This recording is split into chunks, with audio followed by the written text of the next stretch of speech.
Okay, hi everybody, and good evening here in Finland. And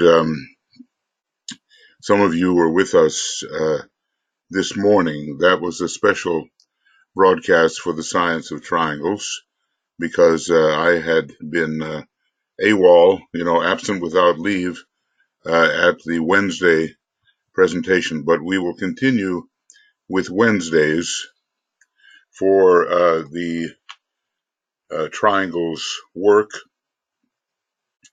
And only today I wanted to make sure that we did not pass by, I think, some very interesting material. I think that one of our staff members here, BL, I think she'll be posting that on Makara. And so if you want to pick it up and you were not able to do that, it should be up on Makara. And eventually we're trying to work it out with some others, whereby on YouTube we can have some of these things available to you if you should have to miss. I hope that the only missing that I have to do is because of traveling and not because of creeping senility. However, maybe I can creep just a little faster than the than that condition. In any case, I have learned about the sign Pisces, or relearned, in which Mercury is in its fall. And the original meaning of the fall is that many of the capabilities of Mercury are not working, and Mercury is what allows you to really stay on top of all the details and the timing of things and so forth. Of course, a little sidetrack here. Mercury in Pisces, however, does give you a tremendous opportunity for intuition, and that's what every fall is really, in another way, the opportunity for a special function of the planet. So I think you do get a lot of very intuitive people with that particular combination, Mercury and Pisces. But the ray is independent. I've seen people with Mercury and Pisces, and they have a very strong fifth ray mind. So then they get a little bit of both. The ray has to be considered not as the result of the planetary position. Okay, well, a little bit of a sidetrack. Let's have a quiet moment, and then we're going to go into a new subject. And that subject will be, glamour on the etheric physical plane, which in a specific sense we call Maya. And he says some very interesting things here about Maya, so we'll have to concentrate intently. And I would say, as days go on, meditate on this new type of presentation, because there are some little intricacies about it which may be not totally easy to understand at first. So,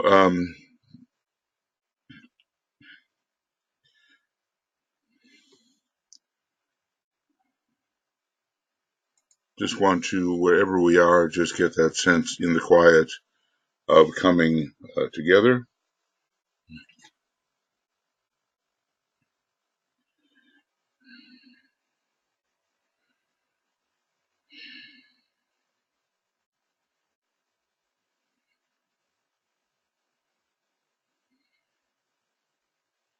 And our purpose is to offer an instrument, hopefully an increasingly effective instrument, to the hierarchy for some work in the clarification, especially of the astral plane. It's true we do have to fight illusion on the mental plane.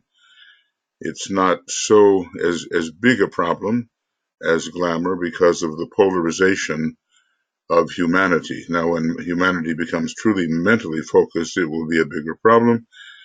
And then we have to also deal with the contrasts between the etheric body and the tendencies of the physical body, handled long ago in a way, but recurring for control as the initiate approaches, or the would-be initiate approaches the first initiation. So, as I usually do, I would just like to just welcome you briefly here, Alexandra, Anna, Anne-Marie, Annette, Antoinette, Ario, Bianca, Bibi, Carol, Catherine, Chris, Deborah, Dennis. Okay, wait a second here. I jumped too far. Yes, Diana, Frederick, Gretchen, JW, Jan, and I think we have John Pluto somewhere, but he seems to be offline at the moment. Yoke, Yopie, Karen, Catherine, Lenny, Margot, Martha, Natnia, Nyenke, Olivia, Risto, Sam, Sandra, Susan Taylor, and then Suzanne Miller, Tia, TU, Vera, Veronique, Yvonne, Zenaidi, and Veronica. We have quite a excuse me, quite a full group here tonight. And over here on the right, helping us with various technical matters, BL, Joe, Michael, and Tuija. Okay. Now, let's get into our main subject and see if I can, or if we can, really understand it. I don't think the understanding will be immediate, but I think it will be sufficiently planted in our minds so that we have the idea of the distinction between what Maya is and what glamour and illusion are. Now, the interesting thing is about these names, sometimes the entire world problem in terms of faulty registration of reality is simply called Maya, the whole thing. And sometimes it's just called the Great Illusion, the whole thing. And DK makes glamour also a very inclusive term, including, glamour on 3 different levels, of which illusion and Maya and astral glamour are subsets, you might say. So these terms, as I've said before, can be used in a general way and a specific way, but he seems to be dealing more with the specifics.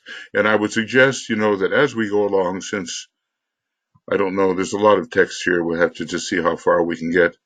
You make notes of the pages or anything, any point you may want to take up, or any point that triggers for you a statement, an idea, a question, whatever.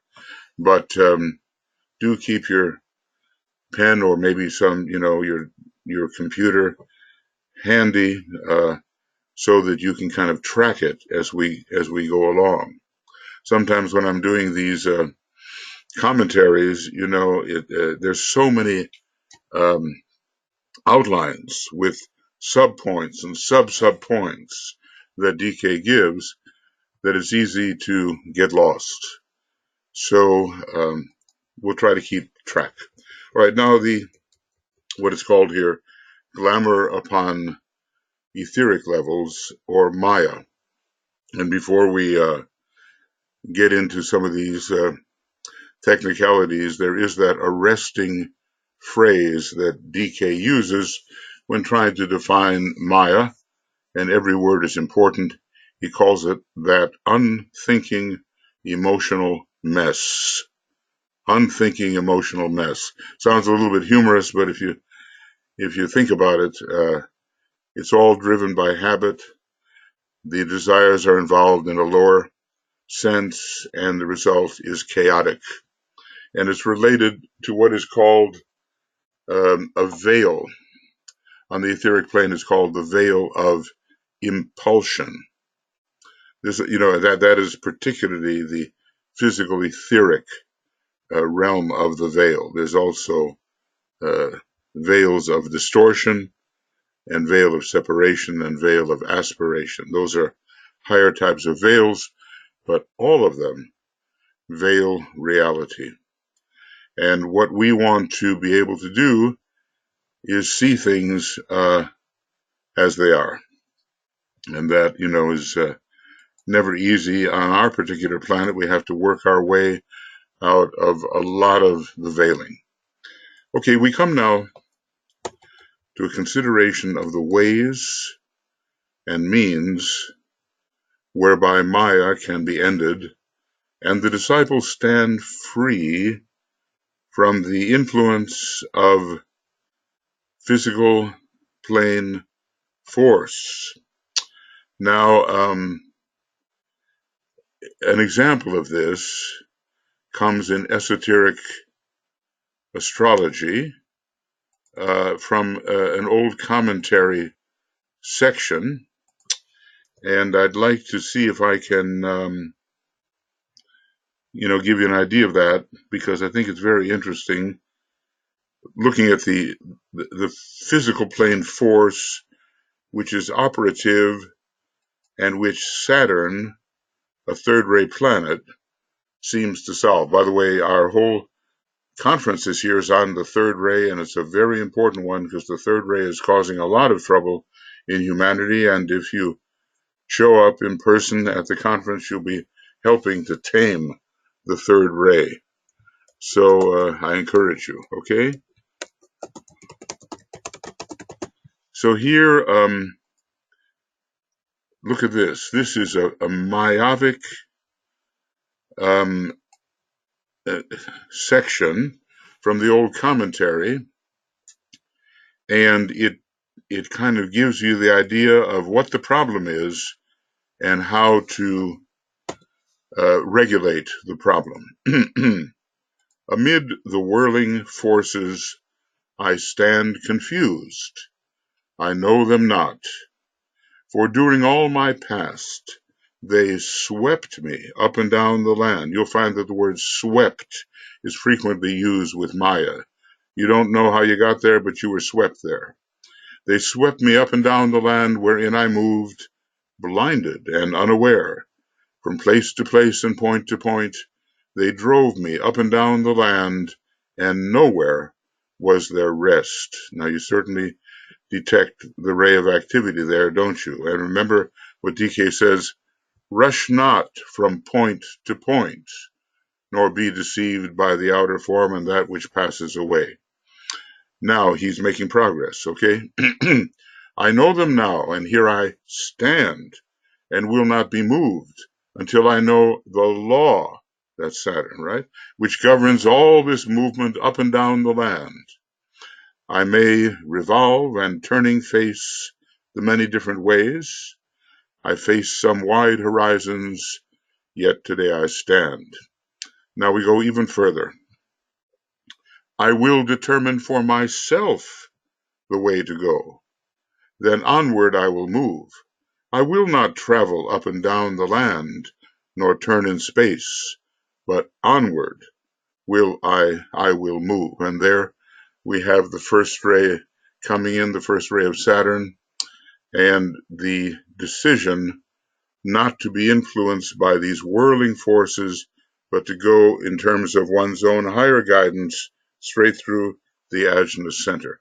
So I thought, that's page 20 in Esoteric Astrology.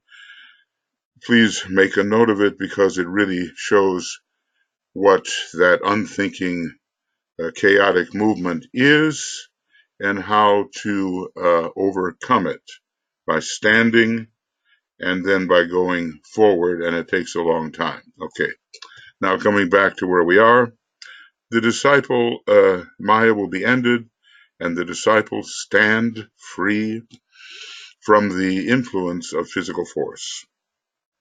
In the above statement, the whole story of Maya can be found. Now, if he tells you the whole story can be found there, naturally you want to get it into your consciousness, the Maya may be ended, the ways and means whereby Maya may be ended, and the disciples stand free from the influence of physical plane force, whether on the dense levels or the etheric levels, standing free from physical plane force. Okay, and there's a special term beginning with a D. We'll have to see what that is because I'm forgetting it at the moment, but there is dispelling. Yeah, I got it. There is dispelling, and there is dissipation, and then there is dispersion, and that's what we do with Maya. It might be added also, perhaps not wholly correctly, but nevertheless with sufficient truth to warrant the statement that Maya, as a recognized effect, is only experienced when one is upon the path, beginning with the path of probation or purification. So it's the kind of thing that's coming out of the throat center, out of the sacral center, and it is common to revisit Maya or to face it again, and in a conscious way, around the time of the first initiation. And when there's so much emphasis laid upon the physical disciplines, and he says, well, look, they're fine, at a certain point, and they're necessary. And not everybody who says they've conquered the physical nature has really done so, but they are pertinent to the first initiation. So we may have been driven up and down the land. It's just that we didn't consciously recognize it. And when you want to go further and adopt an etheric attitude, which utilizes the higher energies, you do recognize the opposition. And he explains where that opposition comes from. I think it's very interesting. And there's a lower battle, not the battle of Kurukshetra, but the battle between the lower pairs of opposites, which constituted initiation in the days of Lemuria. Now, we've passed through all that, but we will have to reface it when we want to take the first of the great monastic initiations. So DK goes on, one is always in the midst of forces, yes, but Maya as a problem only becomes so when recognized. And I threw in as an impediment, when recognized. And this recognition is not possible in the early stages of evolution. So you have to be, somewhat mentally focused and somewhat objective about yourself, which the undeveloped human being never is, not at first. And we as students of esotericism, we're beginning to develop a little of that introspection we call self-objectivity. And then you can kind of see what's going on in your system instead of just being identified with it all the time as if it's just the normal thing. It may be the habitual normal thing, but it's an obstacle. And that's what we begin to notice. So DK says the same thing in a different way. Upon the path, one begins to watch, and to discover the effects of force. So you know that in so much of the work that we do with DK, he has us adopt the attitude of the observer. Now, eventually we're going to discover that observer is the monad itself. But at first it just seems like something that can see. So upon the path, which really begins before the first initiation, we can begin to self-observe. We discover the effects of force. Up till that time, people just aren't interested. It's just what they do. They don't care about where the force is leading them. Unless, of course, it leads to disaster, then they wake up, right? One finds oneself consciously the victim of force currents. Suddenly you say, why am I doing that? Why am I doing this thing that is leading me into trouble and frustrating my better sense of what should happen. Why am I doing that? And we don't know, and so we begin to study it. One is swept into activity by some of activity of some kind by uncontrolled forces. There's your word, swept. And suddenly, you just find yourself having done something and you don't even know why. It's an unconscious factor based upon the habit nature. And, he goes on, the world of force becomes a consciously sensed reality to the struggling aspirant. We are struggling against certain forces which are very ancient, and they want to lead us in their own direction and not the direction we want to go in. It is for this reason, says the Tibetan, that I have stated that Maya is primarily a difficulty of the etheric body. For in relation to Maya, we are dealing with the forces pouring through the 7 centers of the body, in all or in some, producing reactions and effects that are desirable or disastrous. So let's look at that again, because I think it's a very important statement. And sometimes when you run into something that's important, you want to repeat it so that it really strikes home.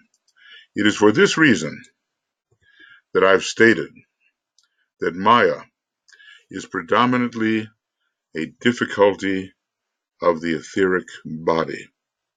So I'll just pause and take that in, because in the age of Aquarius, Aquarius is one of the etheric signs, along with Gemini, another air sign, and there's going to be a decanate ruled by Aquarius, as it were, and a decanate ruled by Gemini, and the whole focus of the 7th ray, which accompanies Aquarius, will be in the etheric body, rather than especially in the dense physical body. There will be dense physical effects, but we're going to learn how to be etherically viable, etherically responsible, etherically directing. The ether and its forms will form archetypes for what happens in the dense physical body. And the first thing we'll notice is the cause of disease, as it's found in first in the miasms of the etheric body and working their way into the dense physical body. And the healers, will notice this.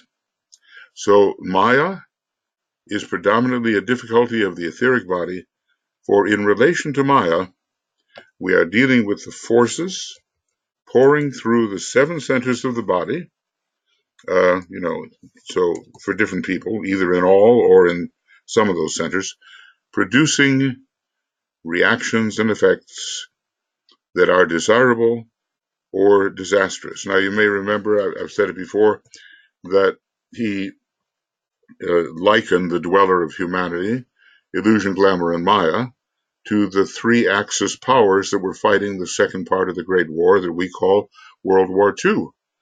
And he gave illusion to Italy, glamour to Germany, by far the worst, and Maya to Japan.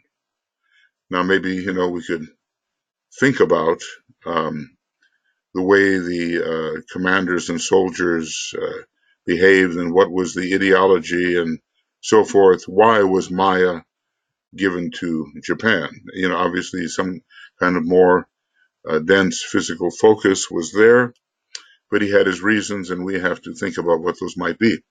It is naturally necessary to realize that all manifestation on all levels is an expression of force, but the forces to which I refer here under the term Maya are those uncontrolled energies. Now think about that. Those undirected impulses, which emanate from the world of prana and from the latent force of matter itself. So both kind of a lower aspect of the prana pouring through the etheric body, and from the force coming from the dense physical body. So I think it's worth, that's one sentence that's really worth pondering, I think. The forces to which I refer here under the term Maya are those uncontrolled energies, those undirected impulses. That's why the veil of impulsion is such a problem until we get it organized through the seventh ray. Those undirected impulses, which emanate from the world of prana. You know, we have latent fire and radiatory fire in cosmic fire, right?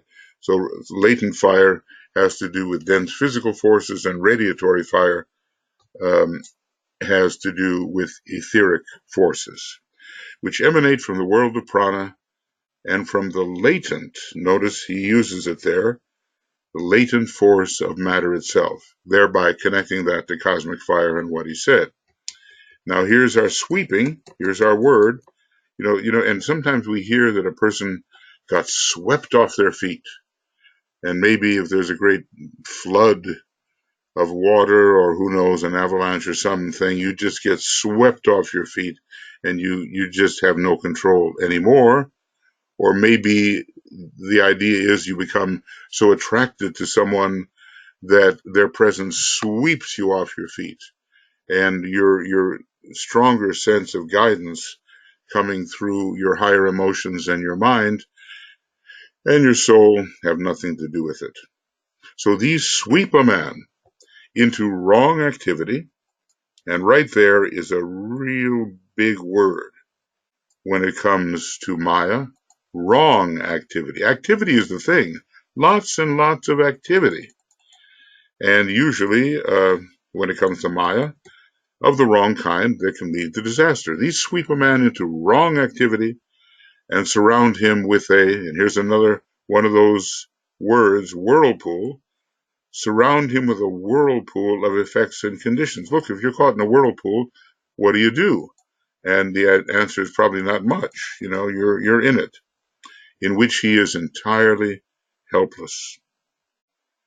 So, I think, sometimes I watch, let's say we all do, street demonstrations, and you see there's some kind of mass movement in the crowd. Suddenly everybody moves in one direction. Suddenly they move in another. Suddenly they break barriers. Suddenly they run away. Whatever. This is what I call the Maya of the crowd, and you are swept into that activity. You're not really standing and thinking. Something else is making you move. These sweep a man into wrong activity and surround him with a whirlpool of effects and of conditions in which he is entirely helpless. Now, obviously, Saturn is a big help because it's the god of opportunity. And as I read before, it helps a person stand and it helps a person go forward. But you don't reach the conscious power of Saturn until quite a bit later in evolution, because, Saturn may present you with karma, but to make conscious decision with Saturn in Capricorn or Saturn in Libra, it's coming later. He is the victim of mass force. It's like mass consciousness, isn't it? And the force that comes through it, mass consciousness, and doesn't even think about it. As a matter of fact, that's why DK, in his kind of humorous definition, says that unthinking emotional mess, unthinking, the habit is running the man and other external forces external to his own deliberation. He's the victim of mass force, hidden in the animal nature, the dense nature, or in the world and the environing circumstances, as in the crowd, in which he finds himself. He is the victim of mass force. So think about your life for a minute, and when you've ever been, swept along by something that really is not of your own origin, and you just go with it, and you don't even know why. When to the power of Maya is added the condition of glamour, and also the illusions of the advanced disciple, it will be seen how necessary it is, and this is what we're trying to do, that there should be quiet differentiation between the three types of deception. Now notice the word deception, because we are being deceived as to the nature of truth, the nature of reality. We are being deceived in three different ways. Energetic, having to do with attraction and repulsion, and then finally having to do with concrete thought. So the word deception is extremely important. Now, let's think about Scorpio. Scorpio is one of the major signs of the group of human monads. You find them, where can I find them? Looking for human monads here. Okay, I think, human monads will not be found in that direction, so go to the right. And what we see here is that the human hierarchy, the initiates, the lords of sacrifice, that's what we are ruled in their place of expression, the Buddhic plane, by Scorpio and the planet Mercury. And, as a matter of fact, if you want to figure out what a human being really is, this line that begins with a 9 and across the way is really an important line to understand. We human beings may have our monadic origin on the monadic plane, but our place of expression and what we have to do for the other kingdoms as balancing and uniting factors takes place on the Buddhic plane, and Scorpio is our sign. Sometimes we are told that Leo is the most human of all the signs, and we know how important Gemini was at the time of individualization, but Scorpio is our process sign, the great battle between the pairs of opposites, so that as graduates of Earth School, we can become adjudicators between the pairs of opposites. Scorpio is the key. Now, what is the ordinary non-spiritual mantram of Scorpio? And, maybe if I find it, rather than just say it, it will make more of an impact.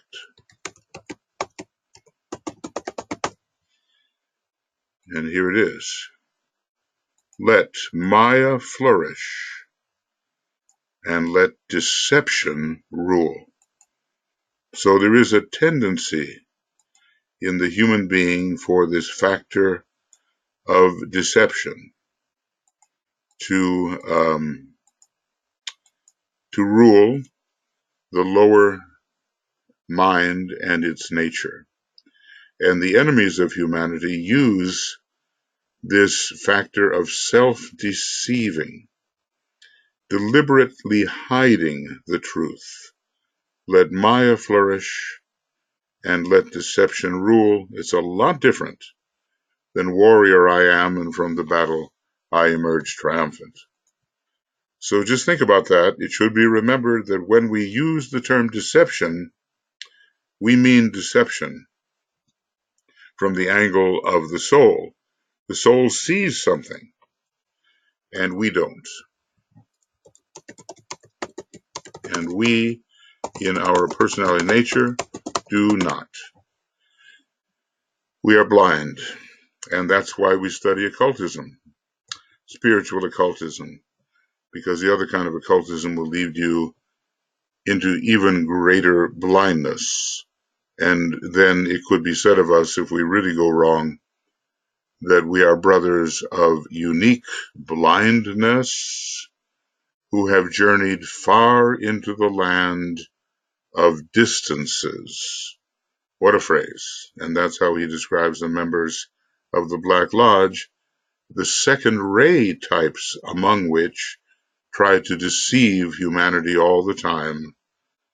The destroyer of souls, ray 1, the deceiver of souls, ray 2, and the manipulator of souls, ray 3, or we might say the deluder, the deceiver, for ray 2. So, the aspirant has to learn to stand free from illusion, glamour, and Maya. It's like the three-headed dog, Carabus, who is found when you go into the underworld.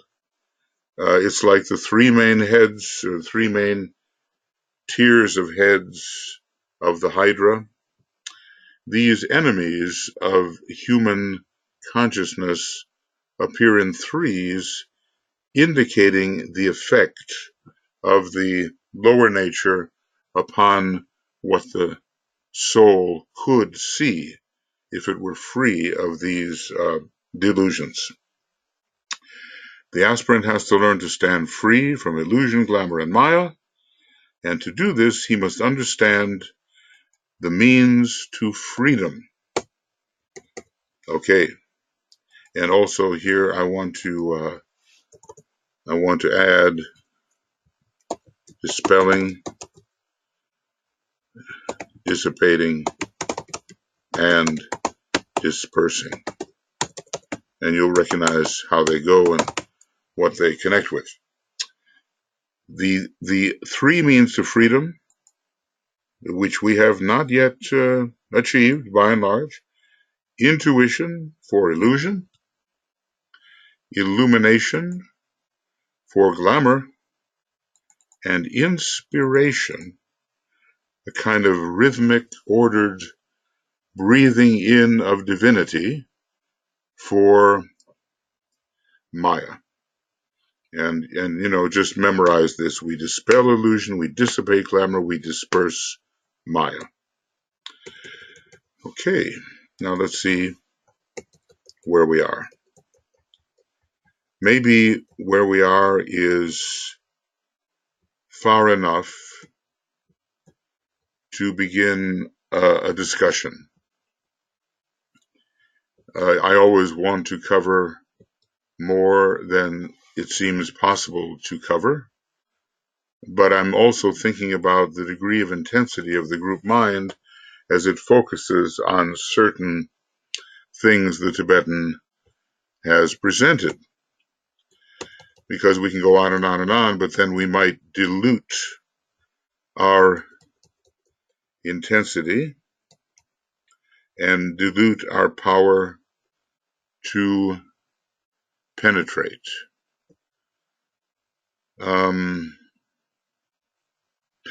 Because the whole next thing is about different battles of the pairs of opposites. There is a lower pair of opposites, which basically is the etheric and dense physical battle. And this would be number 45. I hope I'm correct here. And then there's a higher battle between soul and personality, and it's fought out on the astral plane. And I wouldn't be surprised if there's not a still higher battle that doesn't really concern us very much. It's being fought out between the soul-infused personality and the monad triad. Does that make sense? Because you know how it is, the rich young man goes sadly away when the Christ says to him, speaking as the monad, sell everything you have, give the money to the poor, and follow me. And basically, that was very concrete, but we all know that whatever gifts we have within our causal body, we have to share with those who do not have the gifts. In the right way, we share, and we follow a higher calling, which is into the impersonal worlds and is very self-negating. So the rich young man, you know the story, he hesitated to do that.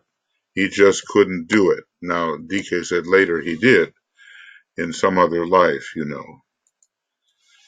So, you know, being a member of humanity does mean struggle. There's no way we're going to get around struggle because we're in this intermediate condition. And the fourth ray is the ray of war and of peace in a way. But you know, he says an interesting thing. I was just reading it in the externalization of the hierarchy, and he basically tells us, look, that the opposite of peace is not so much war. The opposite of peace, as is usually interpreted, is change.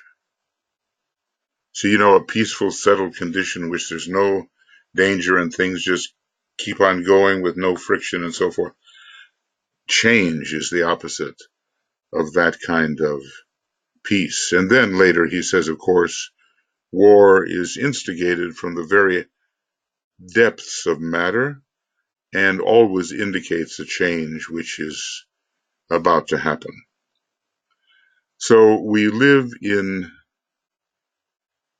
very troubled times in which new possibilities are evoking old enemies. New possibilities are evoking old enemies.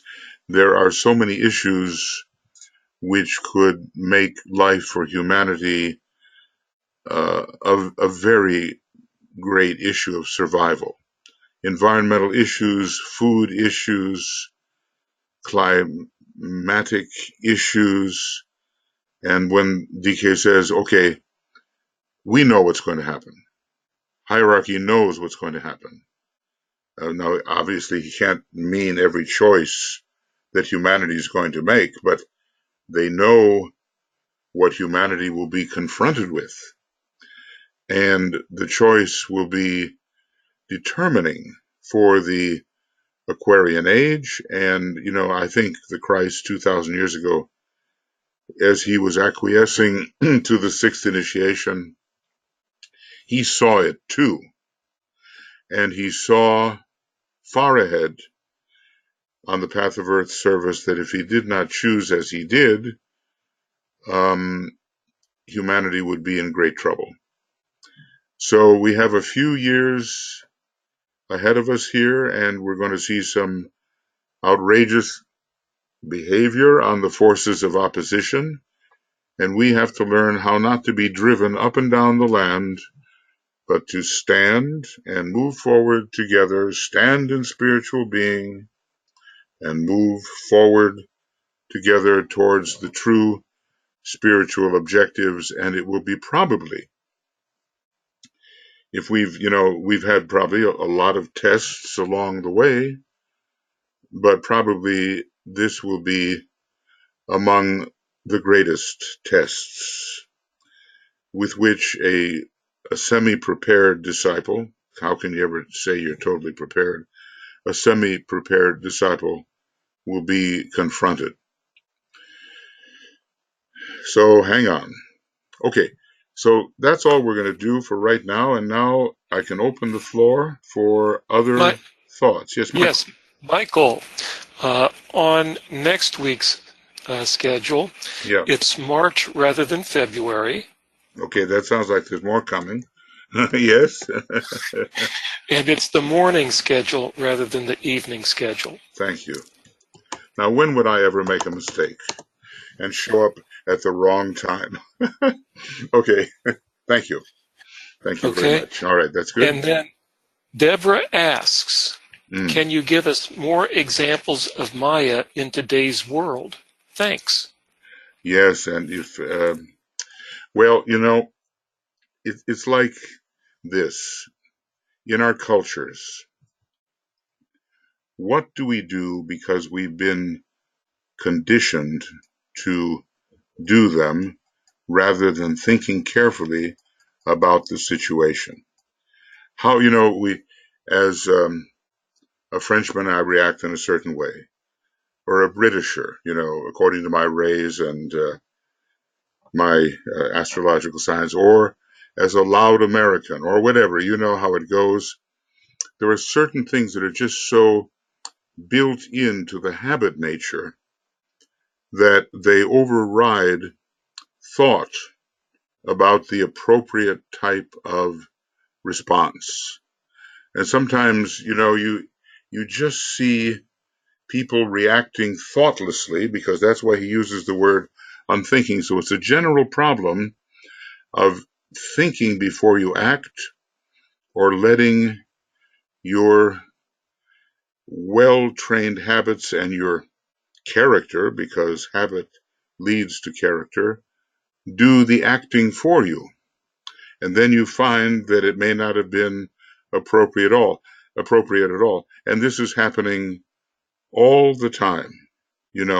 Sometimes I wonder, when I know it's a stage of evolution, and I know it's necessary, and he certainly did talk about the Olympics as being a great training, but I see the people in crowds, and I see them going through all these incredible instinctual emotions accompanied by actions, and they're regimented, if I can put it that way. Regimented. I see the troops marching in a certain way. I see the fans cheering, calling out, using mantras, all of that. It's just built into their nature.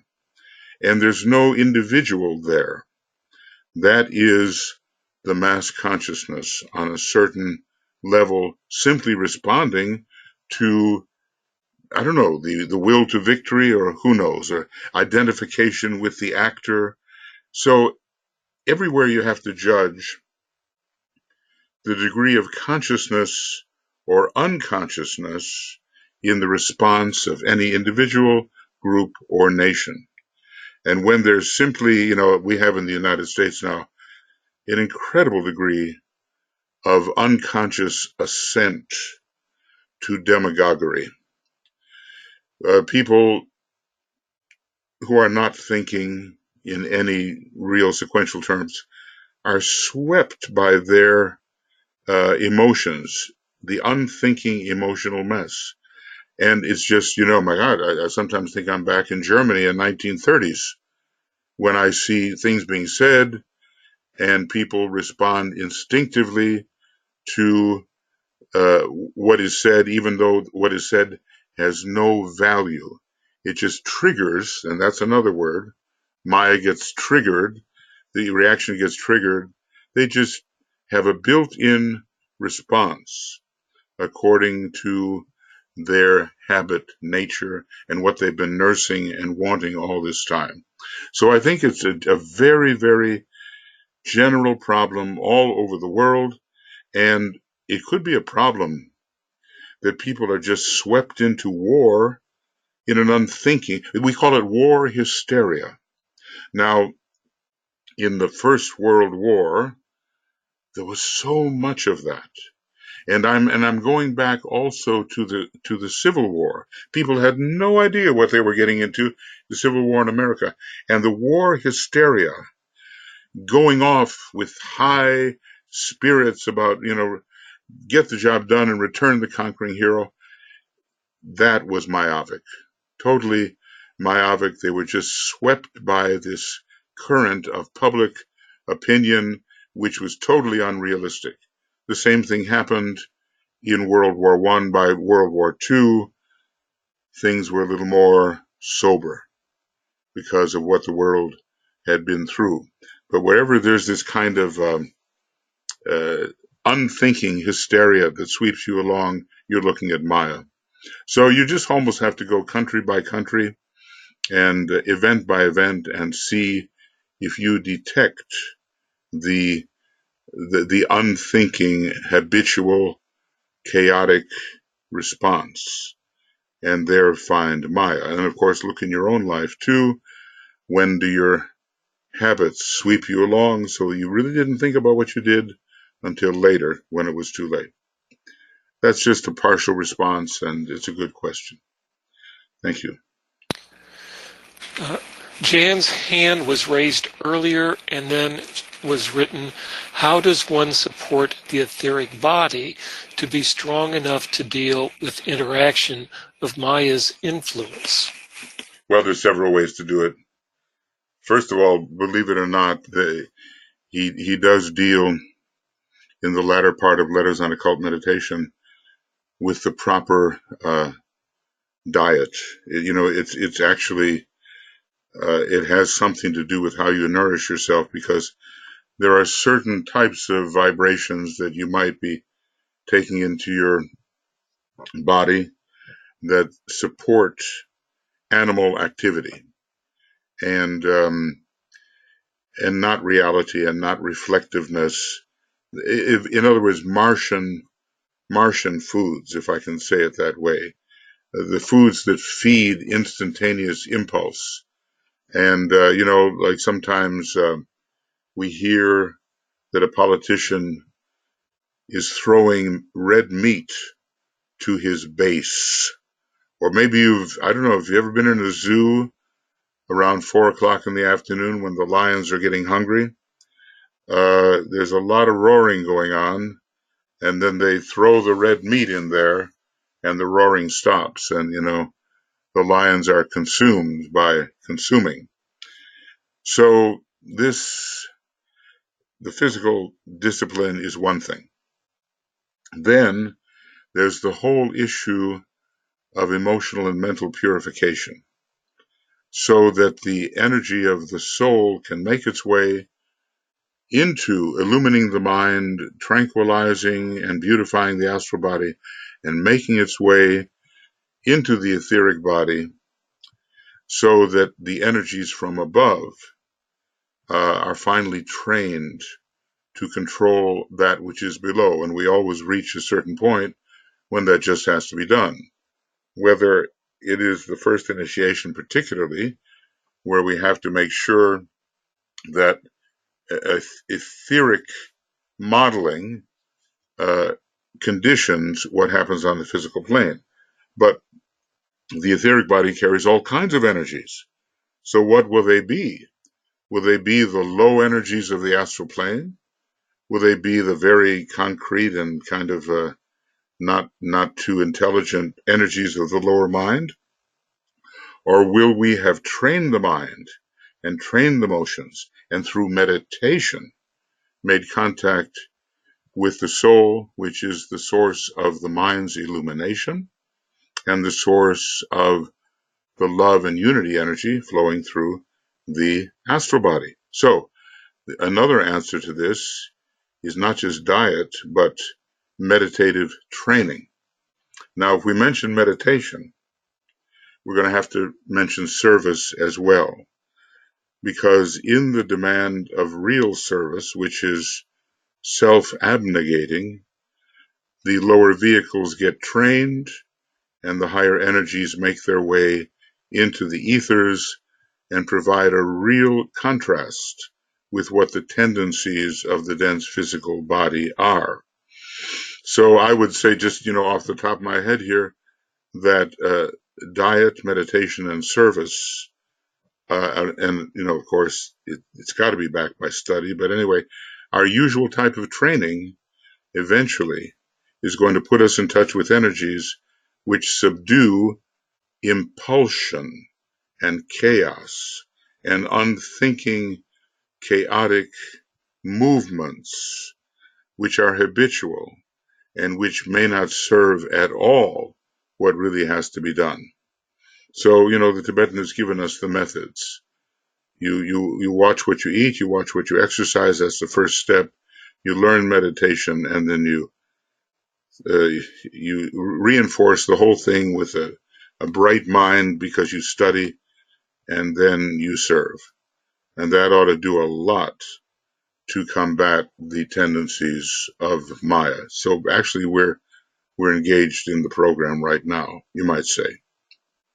Okay, Jen. Yes, and by the way, he says the seventh ray itself is going to become so strong in the Aquarian age, and the seventh ray disciplines so marked that it will build a new type of body for human beings, which will be much more healthy, much more resilient, and much more subject to control by the etheric body. Because, when you have a lot of the third ray moving around in the very lowest of the vehicles, it's more difficult to control than when the seventh ray is operative. Okay. Okay, Jen. Yep. What else? Olivia's hand is raised. Okay, let me just get there. And there you go, Olivia. Go ahead. Hi. Hi. Hello, everyone. Well, I have an interesting update on the problem of lying and President Trump. Oh, goodness. Okay. So the New York Times, Washington Post, and The Guardian, and factcheckers.org, a nonprofit, report that President Trump has made 7,645 false or misleading statements as president. The most repeated lie is that the Russian investigation is a witch hunt. But actually, this information is out of date because it was the total on January 21st. And research shows Trump lies every day. In fact, the fact checkers say it's a hard job to keep up with him because he talks so much. Yeah. And when he talks, he often lies. So they say some days he's made more than 100 false or misleading claims in a day. In October, there were 1,200 things that were false or misleading. So a fact checker for the New York Times says it's exhausting to keep up with Trump's lies. He's in the 8,000s now. I read just a few days ago.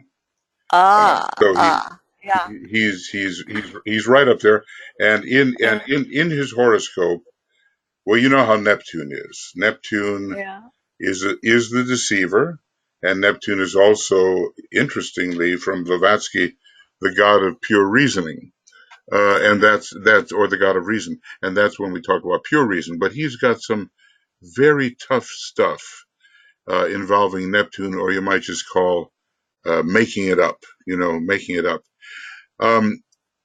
We are heading into times when the political systems of various countries are going to be decided for good or for ill, and we're going to have a test to see whether some of the fine institutions which have been set in order by wiser people than the present rulers will withstand this attack of falsehood.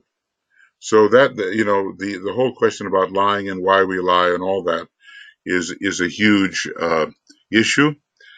And, there are people warning that the next number of months are going to be very, very turbulent as the Mueller report is released and other things come about. So, yes,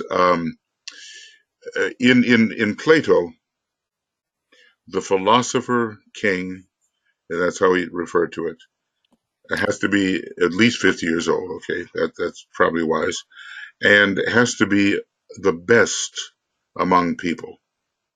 And somehow in our democratic systems, because of the quality of the electorate, we don't always vote for the best.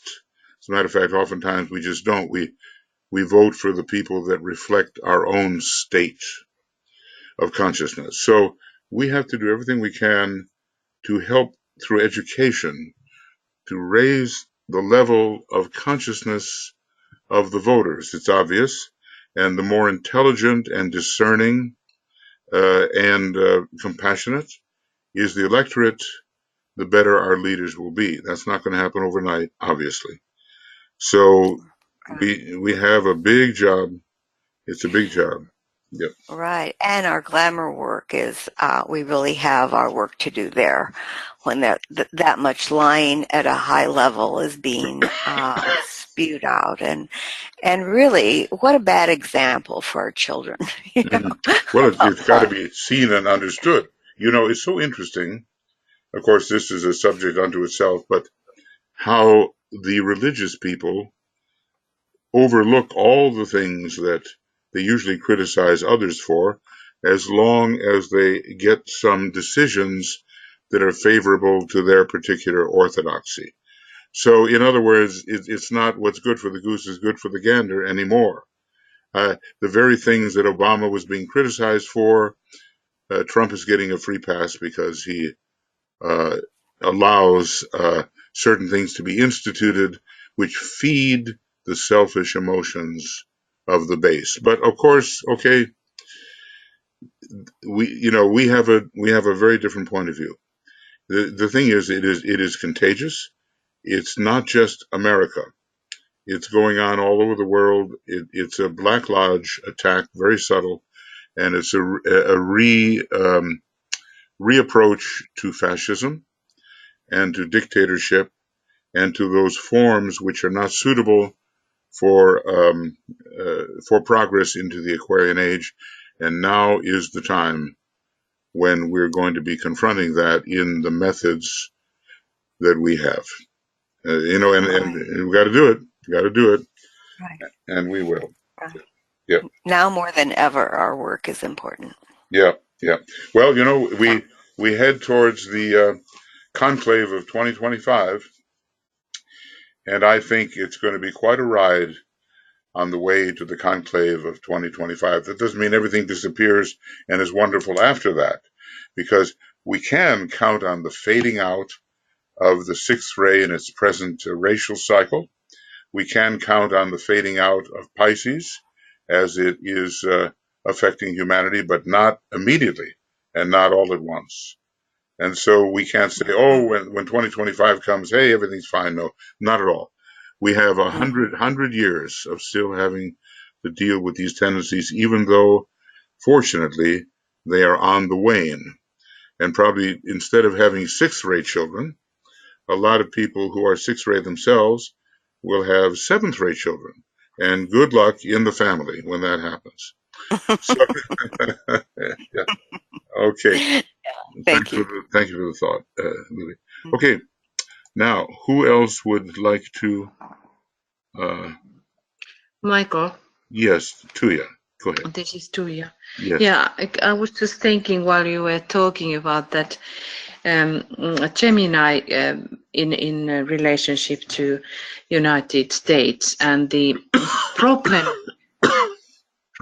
of this, that in Gemini, Hercules does not recognize the real teacher. Right. So it has to be. Oh, I'm sorry. I would talk. That's Sophie. She's a Taurus. And yeah, I'm sorry. I'm a famous dog. Yeah. Okay. Yeah. So that this energy, because it's in some sense all of that, they are fundamental things that we go through in different stages. So there has to be at the moment very deeply in United States the thing that when we think about the glamour, that people as a state or the nation of United States is that it cannot recognize. Like when we think about Trump himself, he just don't see. For him, the life is normal when this kind of lies are just flying from his mouth. Yeah. But then the people who are still with him and sees him like he is the God sent, Yeah. that it is in that sense, for us, it's unbelievable to see that how this can happen. But then thinking about that so it is for the soul, that it is bound long time with the wrong teacher. Yes, and I think yes. that stage is in the nation of some American people. I'll just offer a thought that the personality sign, often unredeemed by soul energy, of the United States is Gemini. What is the sun sign of the present president is Gemini. The soul nature of the United States is ruled by Aquarius. And President Obama, he had Aquarius rising. What is the rising sign of the present president? It is Leo, the opposite sign to Aquarius.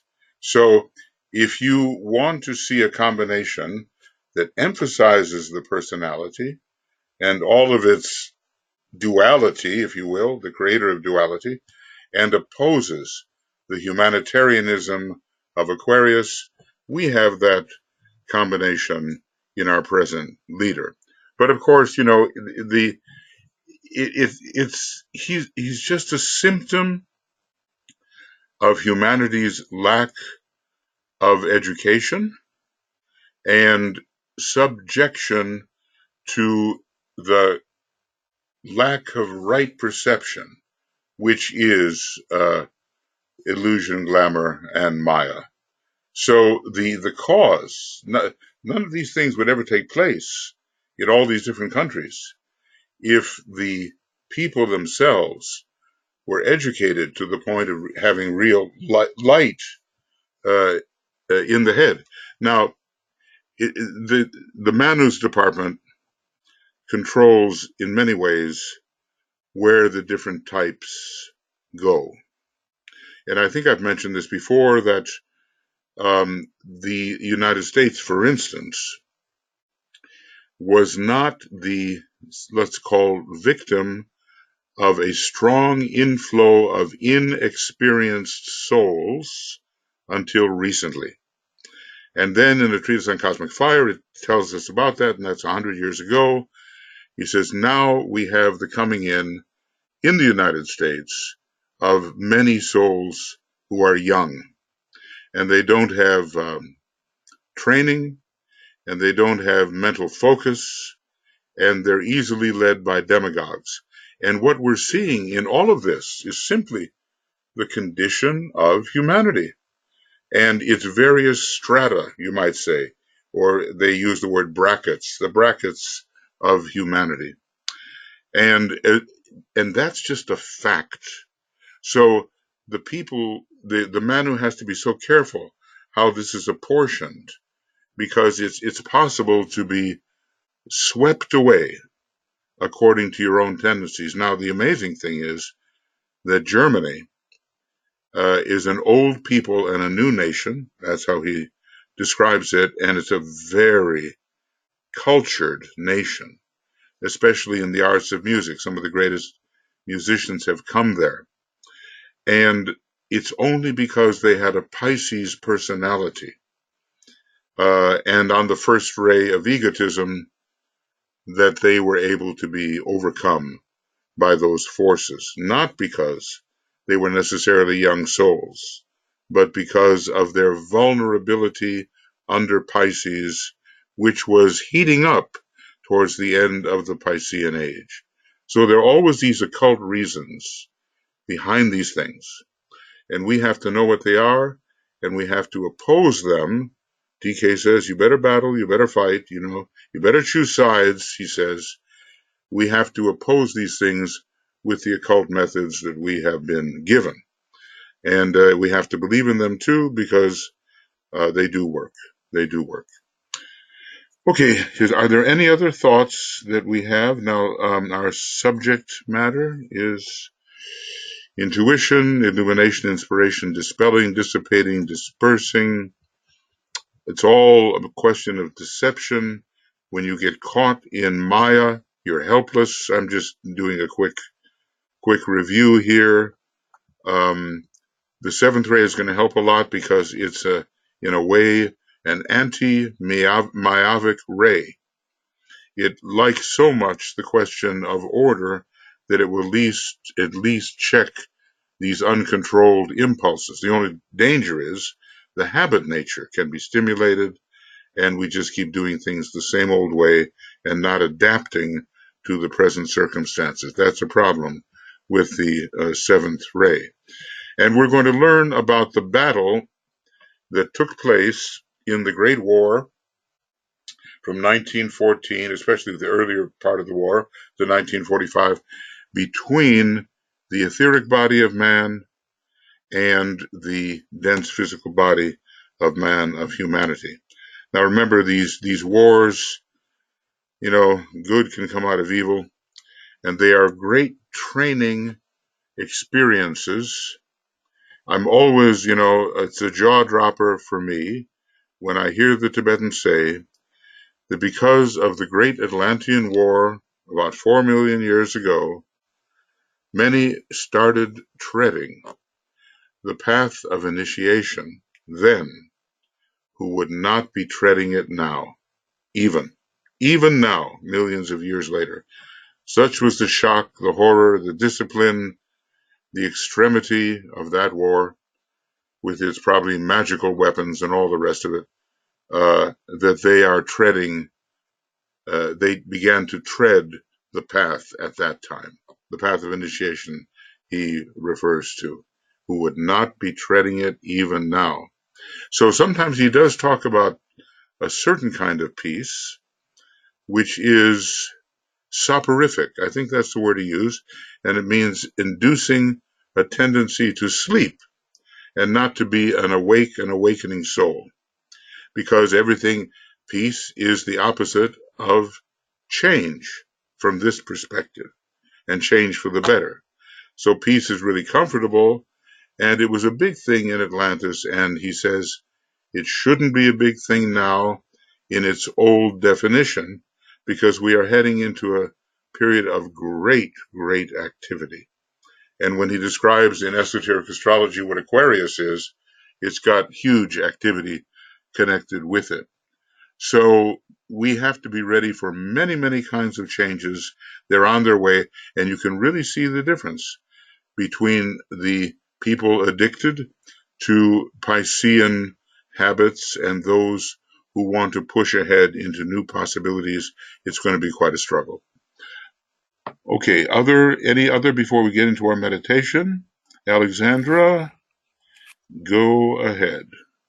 Alex. Yes, hello. Thank you. Thank you so much, especially in the beginning when you were speaking about being swept away. Yeah. And I was thinking, as you were saying that, and now you've just said it again, that seems to be the state of most of humanity, isn't it? Be swept along. As being swept along. And just listening to Olivia and Tuija, my thought was, it's so tiring withstanding. It's so tiring withstanding this sweeping force of irrationality. And I was just speaking to my neighbor a little while ago. She's in her 90s, and she was saying to me, "This is so ridiculous, Alex. I don't understand this. Everyone is stockpiling medicines and food as if they're preparing for war." And because that this is what the media is kind of pushing, sweeping this up. And I said to her, what Churchill said, that if you want to know this is a very rough translation and I didn't get the exact quote, but if you want to know why democracy doesn't work, then just have a talk with your average 5-minute talk with your average voter. Yeah. And something like that. And so they're always interviewing the people on the street. And this is so common now in the media, isn't it? Yeah. And so my neighbor was saying to me, yes, they're speaking to people on the street who said they they voted leave, and they're so sorry now. But then the point is that other people have spoken and said that the average person, that this isn't the sort of decision for an average person. That's why you elect educated politicians, that they should look into things, exactly. and you know, and make these decisions. So what we want now is for everything just to stop, and we're still working on this, aren't we?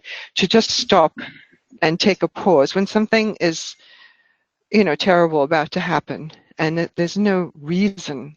And it's the same thing in America. With what's building up between, you know, Russia pointing missiles at the United States. Everyone really, and Marianne Williamson is saying this a lot, we all have to stop now and just take a breath. And I think this is where our work really comes in. It's as if, so to go back to the original point, there's this great sweeping force. And someone has to stand still. Against still and steady and determined and clear against it. And I think my own experience is that it's in your individual life as well, whatever it is that's attacking you, and it might just be something little, but this practice, I hope it will lend something. You know, are standing steady in the face of an onslaught of something. Because, if you get this, you get the sense of everyone's sort of running around, stockpiling and running out aiming missiles at each other, and stockpiling missiles and food, and we have to be reasonable and stand firm. Just wanted to say reason is one of the things first sacrificed in a mayavic situation, and it is exhausting to hold your place when this current is rushing against you. But until you can hold your place, you cannot go forward with determination. You'll just be caught up in all of this chaotic movement. So the whole idea, you know, through the throat center, with its third ray rulership and its customary rulership of the non-sacred earth, a lot of Maya comes out of that. People are, you know, they're just talking according to their habit nature, and they're not even thinking about what they're saying. They're just talking. It's habitual. The whole idea of the fifth ray, of stopping before you speak, of thinking before you speak. I sometimes joke, you know, I say, because I have a lot of third ray, I say, well, just start talking, the thoughts will come, you know. So it's almost like you talk before you know what you're going to say. But the fifth ray is really needed now, both in what we, even in terms of what we think, because we have choices about what we think. There is myopic thinking, there's this spinning that goes on, and the fifth ray says, wait, let's really focus the beam on that. What is its purpose? What is it doing? What is it? So to stop and think, stop before one speaks, the whole idea of stopping at the edge of a cliff is probably a good idea. I think there's a story about, I heard it here from Tuija and in Finland about, there was a man without whom probably we'd be speaking Russian now, right, in this country. And his name was Mannerheim. And he was the general, commanding general of the World War I, the Red and White War that was fought here in Finland. And he was also the commander against the Russian invasion in World War II. And he was quite interested in the Far East, you know, probably one of Master Moria's disciples and so forth. And he was leading a group. I hope I get this right too. You can correct me. He was leading a group through sort of a blizzard, a snowstorm. You couldn't really see where you were going. And he just said, stop here. Just stop here. And when and then they set up camp, blah, blah, blah. And the next morning it had cleared and they were at the edge of a cliff. So, somehow the intuition showed up and said the most reasonable thing to do is to stop before you enter real peril. But, our present leadership, it loves to keep things going in a chaotic, confused manner. So we disciples, we have to say the appropriate thing, do the appropriate thing, help others see clearly and act appropriately. This is our big job in the next number of years. Okay. And also in our own lives, just stop. Yes. You know how it is. I could say, but I won't say that right now, or do or say. Sometimes apparent non-action is just what's needed. And, because the chaotic kind of thing on the third ray just might lead us nowhere at all. Okay, well, good. Thank you. Thank you, Alex. Thank you. I'm sorry. Having a little something that only water will help. Okay. And Bibi has her hand raised. Okay, Bibi, let's see, where are you? Wait a second, I'll find it. Find it. And there we go. And okay, now let's see. There you go. You're on, Bibi. Go ahead. Hi. Hi. I wish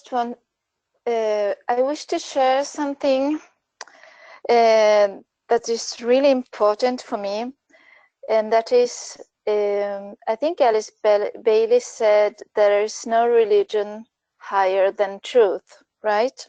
It was Blavatsky. And I think, but it was Blavatsky. Okay. Yeah, Blavatsky. Yeah. Yeah. Exactly. And I think that in the same way we can say there is no media higher than truth. So as we don't want any religion or any priest or any master or any guru to come between us and the truth, we don't want any media to come between us and the truth. I have discovered that nowadays it's very easy to find about the truth directly, because many things are getting recorded and we can go and look for it by ourselves, right? Correct. So when we listen directly to the people and hear what they say and do our own research, we will have a completely different vision. Not maybe it will never be the real truth, but it will be different. And we can say that if we say that media is the mass condition, we in that way can stand free from that mass condition and from Maya. Yes, I understand. I understand what you're saying. And there is so much through media conveyed that is alarmist or maybe false or misleading. There are also, as we know, some very responsible commentators who are sources of wisdom. And, they have overcome that Mercury tendency to lie. And they are much more moderate, and probably all of us know of such people, and what they say is informative. Now, of course, that never excuses us from doing our own investigation to the degree that it is possible for us. Yes, because then you will be held by the intuition in some way to understand if that person is handling the information in the right way or not. Another thing I wanted to say is that we also know that everything that happens, especially trying to convince the masses, can be made by other dimensions, by masters of, I don't know, the Black Lodge, maybe. Yeah, the other side, the counterforce. Yes. Yeah. So many times you see people that you think are quite intelligent and have the heart at the right place, but then they do strange things. I think sometimes they are conditioned, as we all are, I think, by these masters. I don't know. Yes, yes. 6 leaders in the West so and 6 in the East. We're told about them. Yes. And they have their disciples. They have, look, Christ said it, by their fruits ye shall know them. So, that you can say whatever, but what comes out of it finally. It's a big discriminatory factor. Do we have real spiritual discernment? Do we have real discrimination? The 4th sublevel and the 3rd sublevel of the mental plane are needed when you have to make these discriminations about who is telling the truth and what is real. And that's everybody's responsibility. But the thing, Bibi, is that there are many young souls out there that don't have that built into them yet. And that is a big problem. Of course. They can be marshaled by the demagogues, and we're looking at Mussolini and Hitler all over again. The people who could just sway millions by their words and their appeal to what goes on below the diaphragm and not above. So it's a treacherous situation at the moment. Here's the thing. We need the media. The media, if there are truthful people in the media, we need their reports. And if there are exaggerators and misleaders and liars and all that, which there are, we need to discriminate. And that finally falls back upon us, doesn't it? How well we do with that, Yes, it does. It's very manipulated, though. Very, very much, I must say. Can be. We can only decide over our own lives and yes, kind of hope for the best. Yes. I wanted to share another. Yes. Go ahead. No, I wanted to share another thought about Maya, but it's a very simple thing. If you think about if you are doing a budget, your life will be safe on a financial point of view.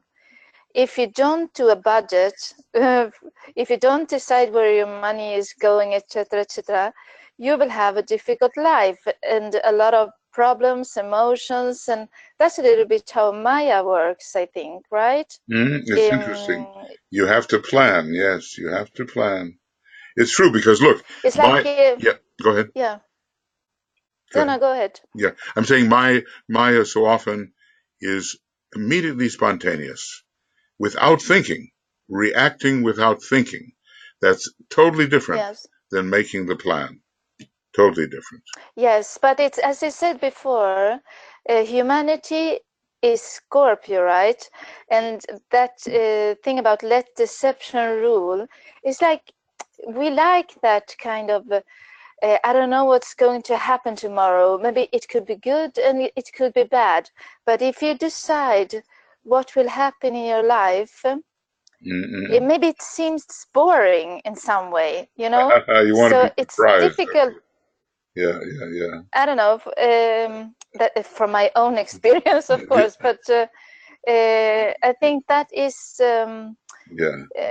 lying behind the difficulty to take a stand in life, to decide what to do tomorrow, the day after, etc., etc. Yes. I don't know if I can. It's interesting. Yes.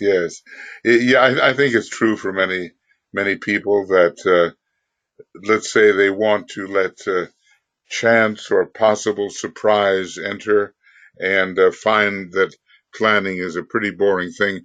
On the other hand, some degree of order has to enter, and we do know there is such a thing as the divine plan.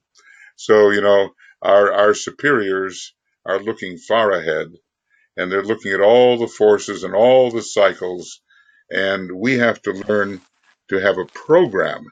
He says, if you're going to be a disciple, you have to have a program, a plan for your life. Now, that requires a lot of thought, and what it shall be, I mean, who knows? It's up to every person, but that is basically what DK is saying about planning. And that plan should carry out your purpose. And that purpose should be revealed by the heart of the soul, which essentially is the monad. So a lot of meditation is required to contact the purpose and devise the plan over time and cycles so that it actually fulfills your purpose. It's a little tedious at times, but I think in the end we may be grateful that we did that. Yeah, very precious. Thank you. Thank you, Bibi. Okay, friends. Michael. Oh yes, dear. Go ahead. One few things. Trying to figure out what time we are living in our planet, on our planet, trying to gain some understanding. But we don't know what is actually the planetary horoscope, no? Do we? We were told about the time in which we're living, but we're told that we cannot yet derive, using our astrology, the planetary horoscope. So yeah. both things are, we know what our planetary logos has to do. We know more or less what has to be done on this particular globe. We know the initiatory status of our planetary logos, but we do not necessarily conclude the astrology of our planet, although he has hinted about certain relations of our planet to other constellations and so forth. Sure, yeah. Give us an idea. I was just thinking when you were talking with Alex and all of these frustrating things, and Bibi was continuing about the press, all of that which are against our faces, and we see the dangers in all of this. And I try to somehow reason my way into it. How could one see any wisdom or what one should be doing? And just thinking about the cycle is ending into Pisces, and the most important so-called planet or ruler for us is then Pluto, because Pluto is the esoteric ruler and also hierarchical ruler of Pisces. Sure. Then I thought that, okay, then we could see in relationship to humanity that to study about Pluto, where it is, and now it is in Capricorn. And Capricorn is the only sign where Hercules, the soul in incarnation, descends into hell. Mm-hmm. And we see this kind of hellish things coming out. Mm-hmm, we do. They started immediately when Pluto went into Capricorn. Isis was rising. Mm. So this kind of terrorism, or the enemy without face, rising, and all kinds of things we see. Mm. So then what is the next step for the incarnated soul is in Aquarius. Yes. To connect these two streams. So Alex, you were talking about all kinds of things, how people are putting their minds into unnecessary things, but it looks that we cannot avoid those things, that we generate too much everything so that it becomes, what is the word, Michael? Dense or dense? Dense, too dense. What was dense? Dense, yes, but what is that? What is in the staples? What Hercules goes and clean? So it's the waste from the animals, the dung. It's the waste. Can you again repeat? What is the word? D-U-N-G. It's Dunge? dung. It's the waste from dung. the Okay. dung. Waste from so the we will generate dung. So we cannot avoid that. Mm. But what is for us to understand, what is that stream now that as the world disciples, we should be directing into those stables, which the stables are representing our animal nature, where the animal nature is living. So our cities, our things, what we are doing, whatever we can see. So there is the dance, and on every level, all three levels, you have the sediment, the lowest of the astral plane, the dung of the physical plane, the lowest of the concrete mental plane. It has to be cleaned out on three levels through the two rivers, the Alpheus and Peneus River, which would probably somehow the currents of love and light have to penetrate into these stables to sweep away. Right. Sweep away. So of course, technically we talk about the two streams, Ida and Pingala, the pranic streams of the lunar light, or the earth, earth prana, and then the solar prana. Okay. But still, the thing for us is to generate these streams. I think that this is our job. Well, now I want to say, because you brought it up, when Pluto goes into Aquarius, you're going to really see this happen. Because Aquarius has to do with the flowing, cleansing energy, and Pluto has to do with getting rid of all the dirt. So the best you can get out of that is a huge earth environmental house cleaning when Pluto goes into Aquarius. Now, the worst you can... So is this... Yeah, sorry. You can get something bad, too. You can get everybody gets wiped out by radiation.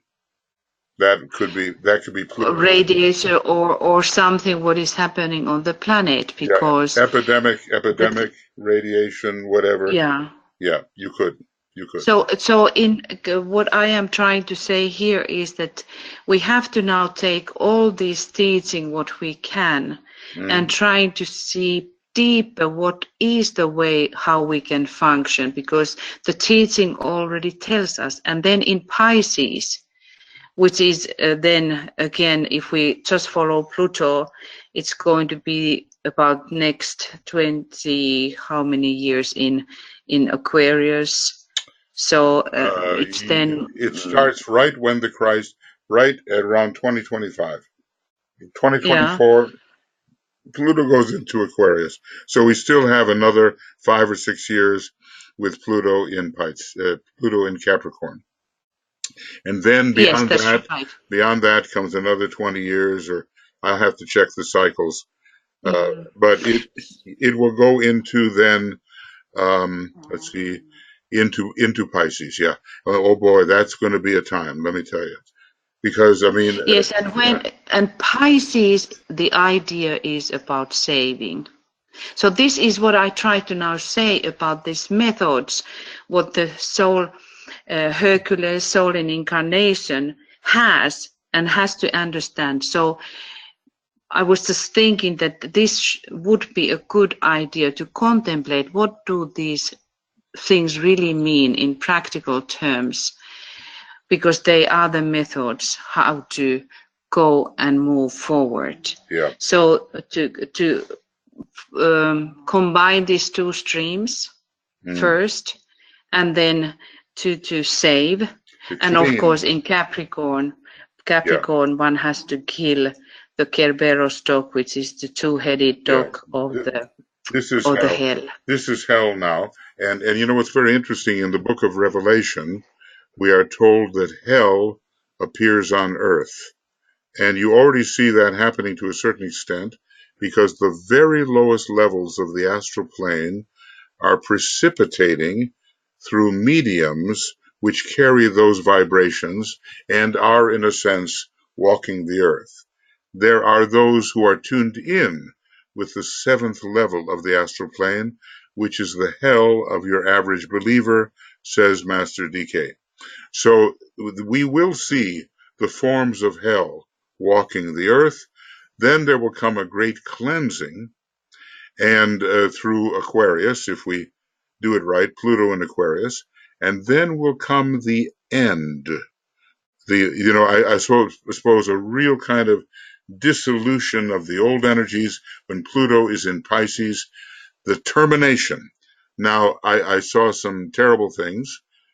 People who had that really heavy Pisces-Pluto connection, they ran the concentration camps, and they made the plan to kill millions and millions of people, okay? But then comes Pluto in Aries. And the triangle we're talking about is Pluto, Aries, Pluto, Shambhala. Aries, Pluto, Shambhala. And a very big kind of shambhalic presence will be present when we have Pluto in Aries, because it reinforces the triangle about which DK is always talking. It's a very first-rate triangle, and it will probably speed us through the end of the Piscean identification and also the 6th-ray identification. Here is somebody, Carol Gresham, who's saying that she's agreeing with you, completely agree with you, and thank you for saying that. She is saying. Yeah, okay. And then Veronique wrote in response to Alex's comments, that means that we have to know when to stop. Yeah. And then Veronique also wrote in response to whoever, in one way, I find all that is happening an experience that helps humanity to finally, quote unquote, see illusion, glamour, and Maya. Yes, that's the hope.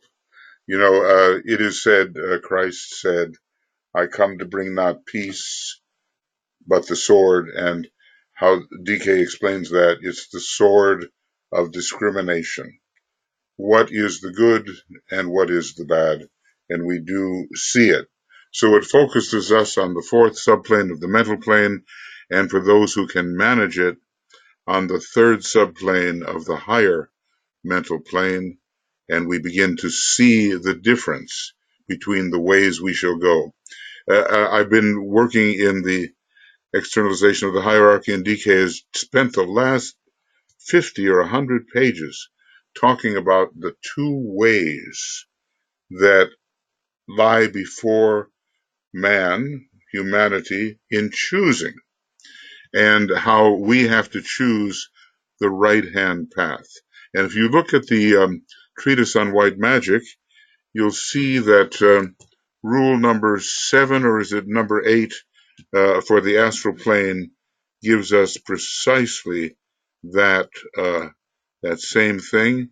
Let's see if I can find that here, because I think it's most interesting. Rule, here it is. Okay. I think it's rule number 7. Yes, it is. Rule 7. It's the same thing that lies before humanity as a whole, and it lies before the magician, and it lies before every disciple. The dual forces of the plane, whereon the vital power must be sought, are seen. The 2 paths face the solar angel. The poles vibrate. A choice confronts the one who meditates. And that's precisely at this time the choice that is confronting humanity at this perilous moment full of opportunity. A choice confronts the one who meditates. Will you take the left-hand path of form and matter and superficial materialistic perception, or will you take the path that leads to release and spirituality? That's what we have to see, and that, as you say, is what we are being allowed to see because of the difficult situation that we're passing through. We can begin to see. There's going to be a lot of people are waking up and said, oh, did I vote for that? I didn't mean to. That's not what I wanted. They see illusion, they see glamour, they see Maya. And we have to be really clear about what is what as disciples so we can help other people see. Yeah, thank you, Veronique. Okay, I'll tell you what, look, we've got to meditate here. I try not to have these meetings go on beyond 2 hours. And I think we can meditate now, if that's okay with you. I know we could talk for a long time. There's a lot to discuss, but and I appreciate your thoughts and questions. Excuse me. Well, all my theory, okay, all glamours arise because of mistaken identity. A great illusion occurs and we think we are something which we are not. And then we invest that thought with emotion and desire to reinforce our mental conclusion. And it turns out to be a glamour. So, mistaken identity. No, Germany was not the master race. No, the United States is not the only home of the brave and the land of the free, or home of the free and the land of the brave, however it goes. No, it's not. It's just a mistake. We are not that. And thus it goes for all kinds of wrong conclusions. No, I am not the physical body. I'm not even the personality. What am I then? Well, maybe I'm not even the soul. What am I then? Mistaken identity constantly. The whole Hindu system of Brahmanism, Vedanta, is based on that big mistake. How easy it is to identify with what you see rather than what you are. And, I came up with a little thing, it's true only in one way, but it gets you started on the thought that if I see it, I cannot be it. From another point of view, everything that you see you are. From the first point of view, an object in consciousness is not your identity. You are forever the unobserved observer. And I guess let's just say that, well, it's a philosophy in a way, but it's only because the great observer observed itself that we have illusion at all, and the creation of all of this diversity.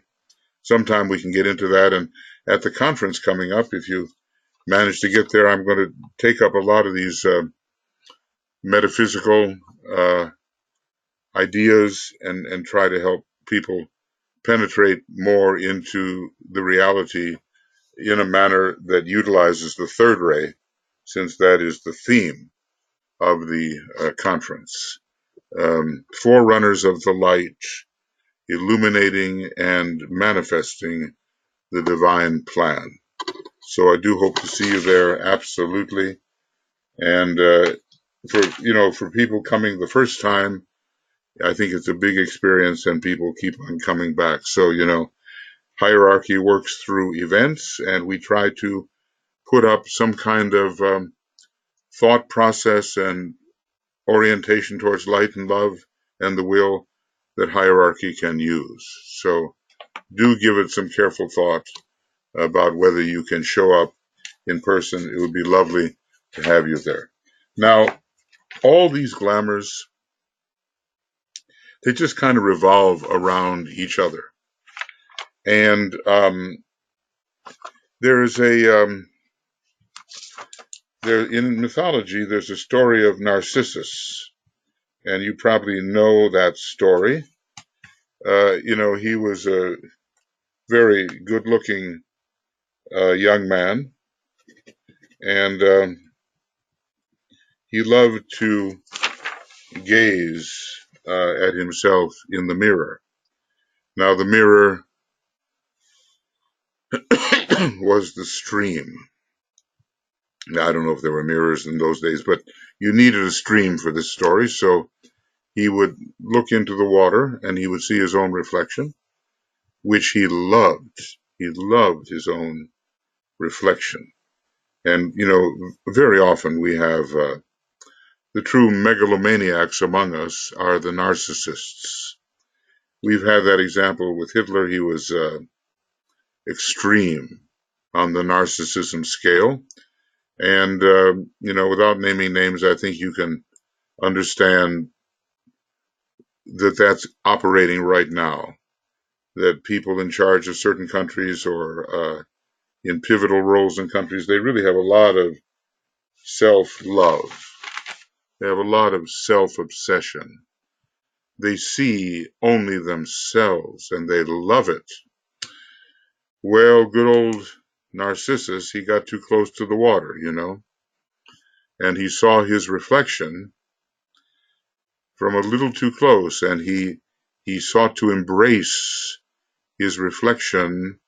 He fell into the water and drowned. Of course, this may tell us other things about creation and the big, what do you call it, macroposis or something.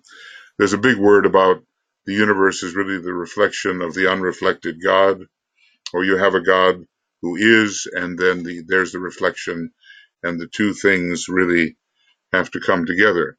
So from one perspective, Narcissus could have been, the idea that the real thing gets reflected and the soul or the spirit drowns in matter, drowns in objectivity. But the more practical way of looking at that is that we have a real infatuation with what we think we are. And we have a reputation, and we have an ego in the lower sense, and we have a self-image, and we think we are something lovely, something beautiful, something, that everybody should admire. And it turns out it's a huge mistake. And because we believe in our own self-image and love it so much, we make terrible mistakes when it comes to sustaining the harmony of the whole. So this meditation here will deal with narcissism. The glamour of narcissism, it's the product of egotism, and its corollaries are self-love and self-obsession. It's not the real self at all. It's just being in love with the not self. In love with the not self.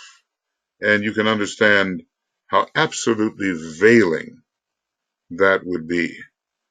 When you look in the mirror, let's say, and you think, that's what I am. You're not at all. Not at all.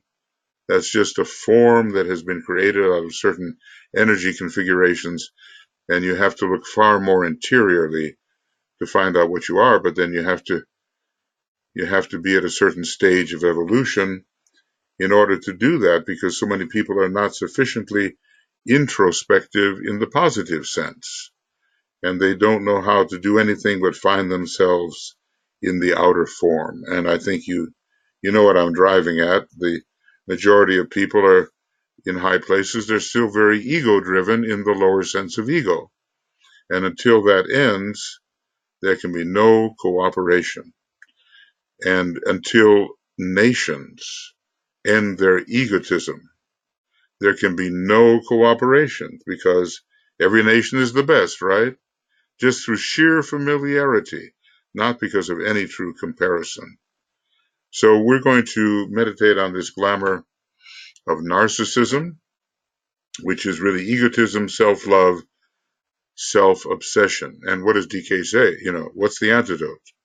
Take your eyes off your personal self, he says, over and over and over again. And what is your real self? Well, if we could find that, we would be extricating ourselves from glamour. Okay, so let's do that. We're going on I think a little longer today, but there were a lot of thoughts, a lot of questions, and or mostly thoughts actually. Excuse me.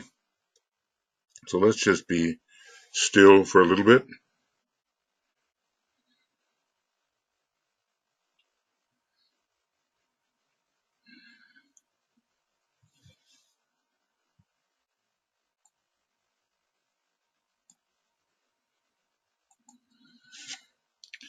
And in the silence and in the stillness, we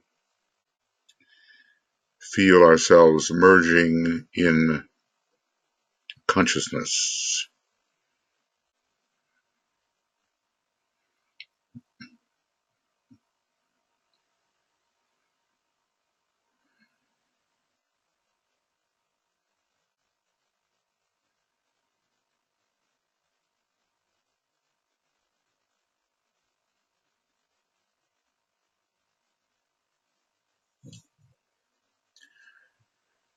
There are all these Tibetan methods of yoga that teach people how to merge and blend with the consciousness of another. And Master DK is using that all the time. So we're like one field of consciousness.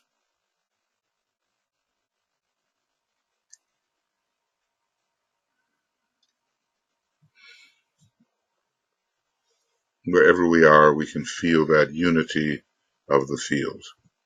Now we're going to do the protective preparatory work here because it is dangerous work, because glamour is so strong on our planet, and we have that kind of solar system too that promotes it. So we're going to use the long arm cross, which he says he calls it the cross of divinity. So the forehead, the chest, the left eye, the right eye.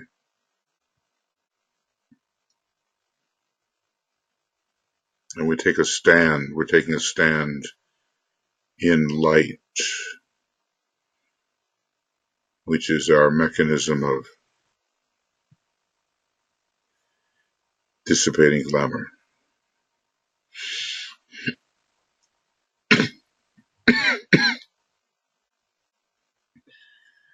As a soul, I work in light, and darkness cannot touch me.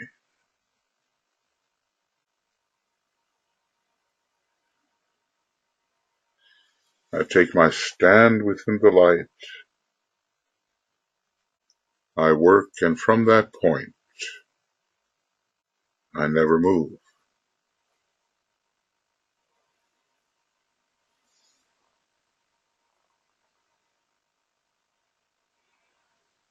And let the light of that cross radiate and see before the entire group a larger protective cross protecting the entire group.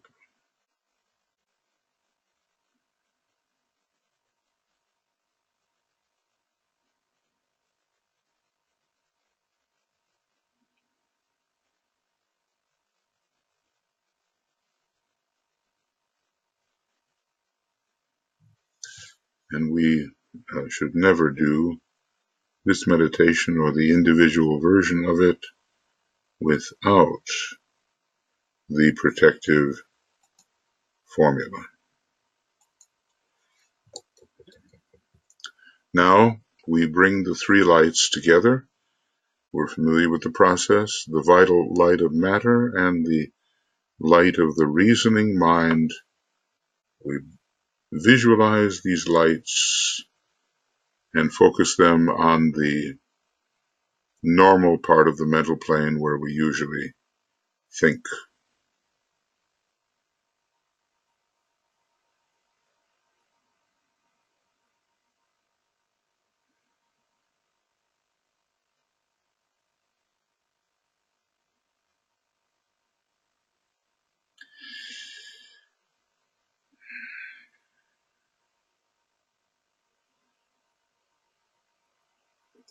So the light of matter and the light of reason or logic blend and fuse into one light, and then our next step is to be aware imaginatively of the light of the soul.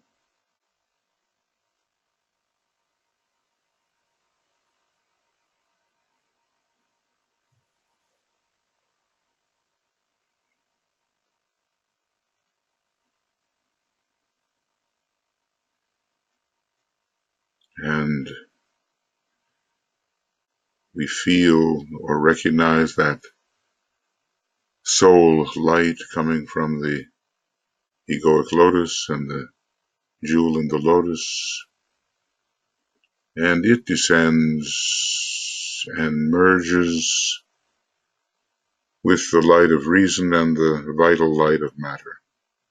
And three lights are one upon the plane of mind.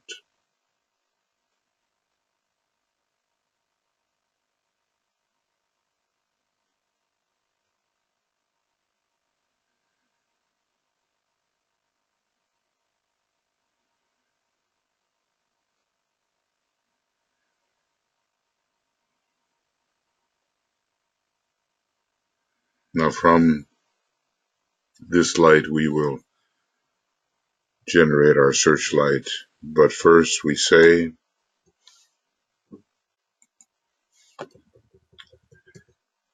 the light is one, and in that light shall we see light.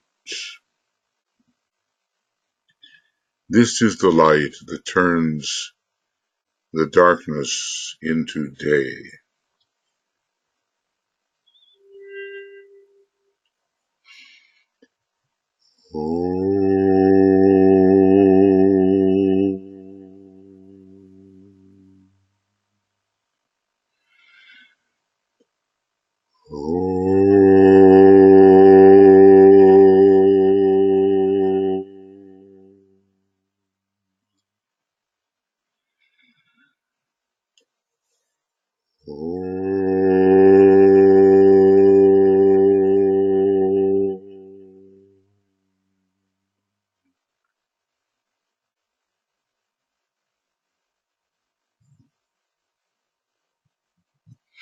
The three lights are one. Now the formula. And as we say together this formula, the group members visualize a great searchlight arising, and it extends imaginatively out onto the astral plane. The astral plane, of course, is right here. It's just a different frequency. And we turn that light individually and as a group upon the astral plane as we enunciate the formula.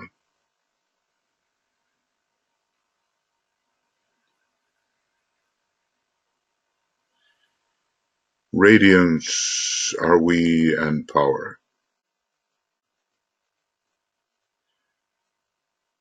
We stand forever with our hands outstretched, linking the heavens and the earth.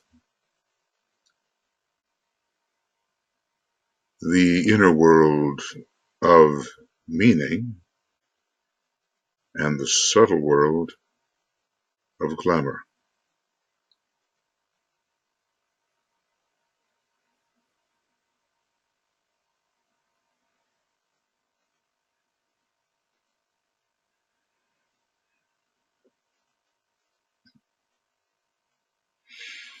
We reach into the light and bring it down to meet the need.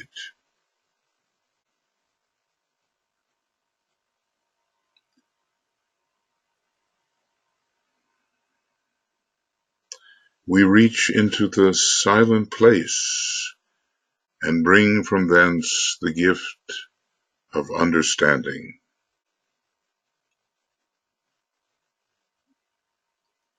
Thus, with the light we work, and turn the darkness into day.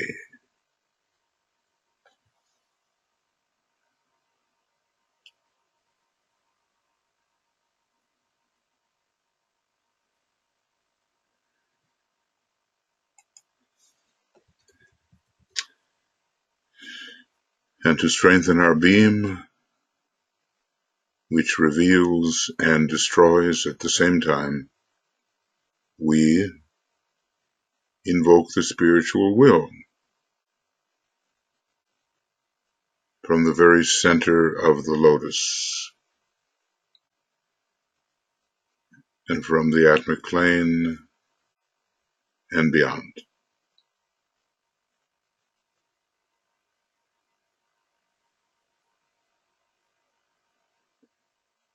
And this will fortify our beam.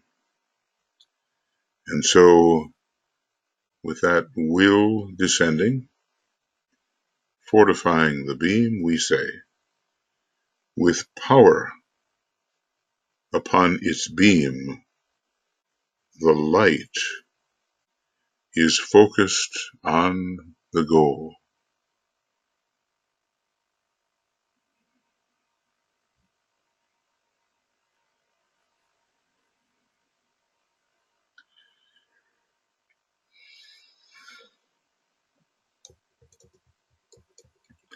Now, the glamour to be dissipated is the glamour of narcissism, with the corollaries of self-love and self-obsession, all the products of egotism and mistaken identity.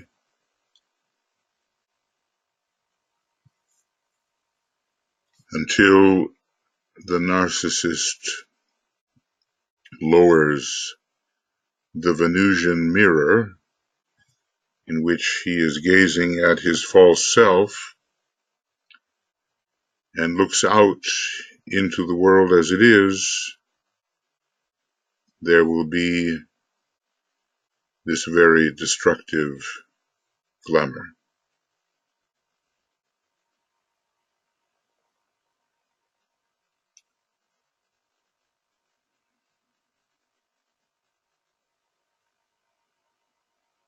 So spend a little time thinking about narcissism, self-love, self-obsession, the product of lower egoism and egotism, and all that this glamour has taken away from humanity. The difficulties it has caused over the years. Just ponder that for a few moments.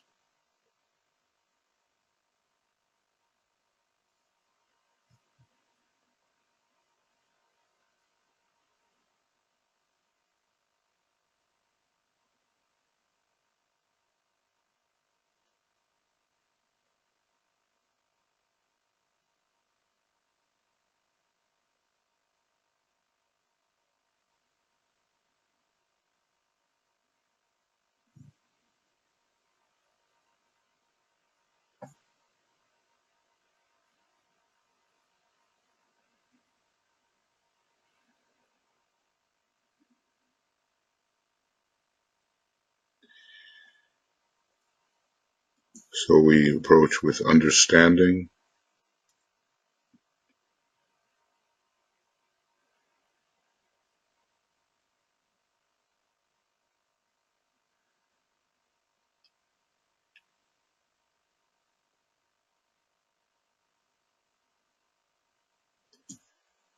and we remember that a very high stage of Leo may be the most narcissistic of the signs, is called the relinquished point. What does that mean?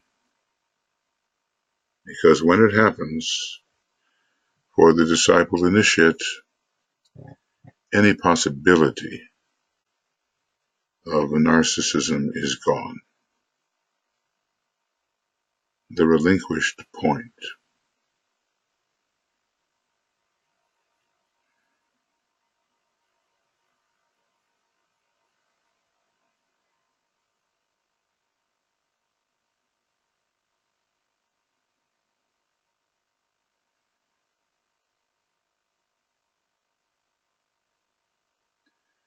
And this is the moment to remember self-forgetfulness and harmlessness. And then right speech will be inevitable.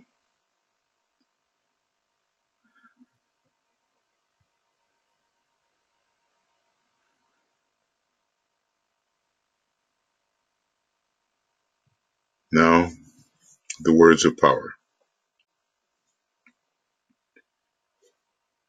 We'll go through them and then you'll ponder in the silence.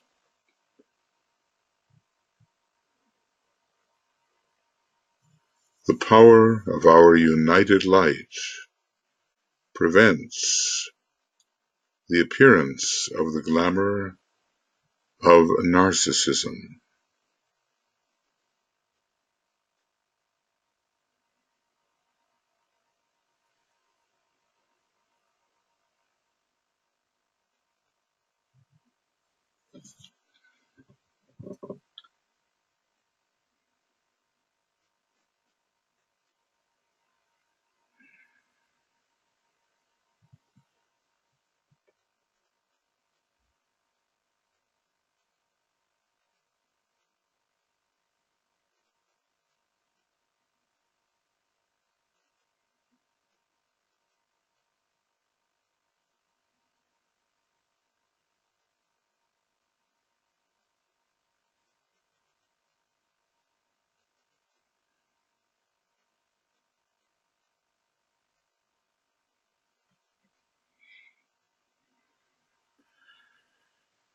The power of our united light negates the quality of the glamour from affecting humanity.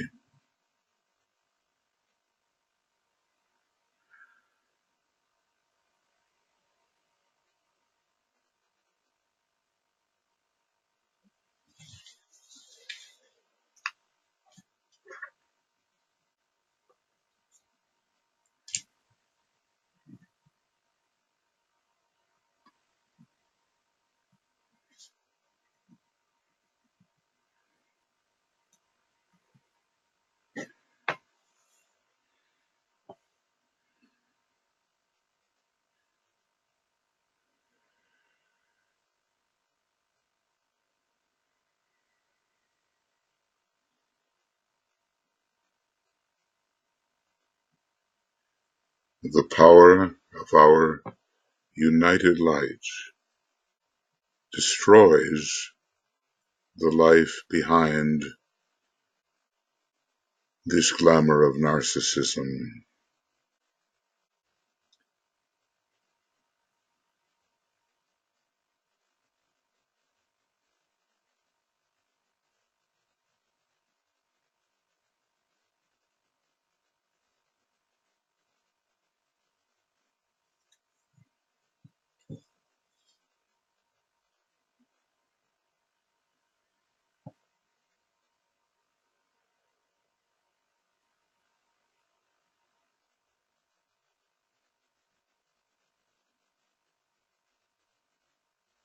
Now we're going to have 5 minutes of focused silence where we penetrate the glamour, producing its weakening and dissipation.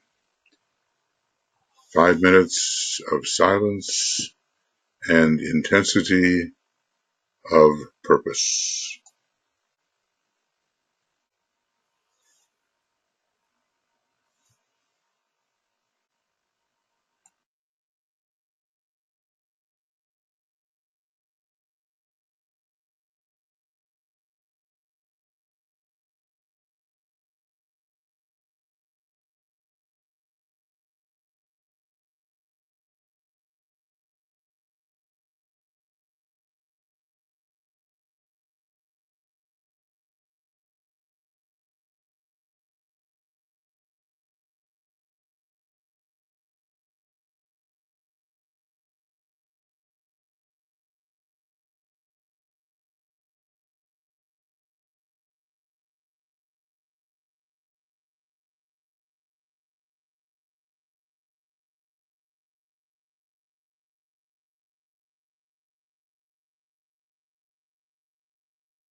The issues here are very deep.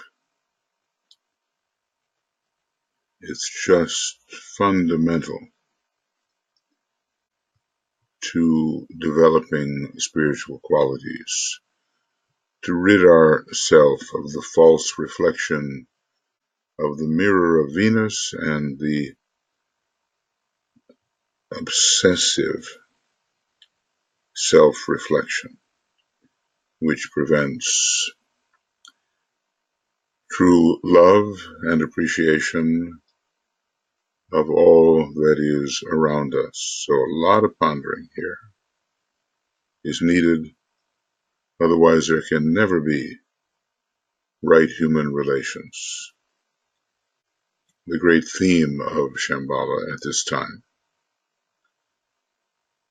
So we may return to this because it is such a fault of those who have worked themselves into positions of leadership.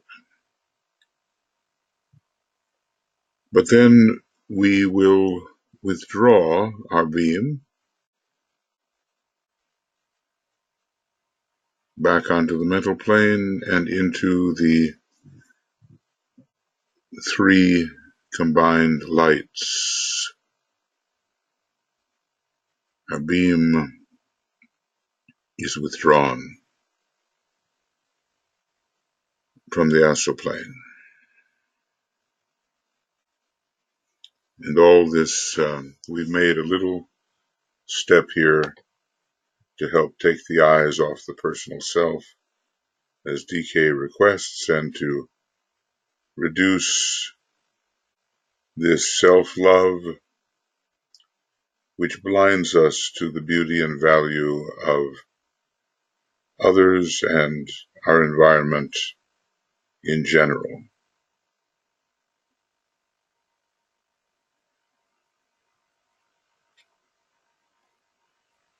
And we will sound the sacred word 3 times, believing.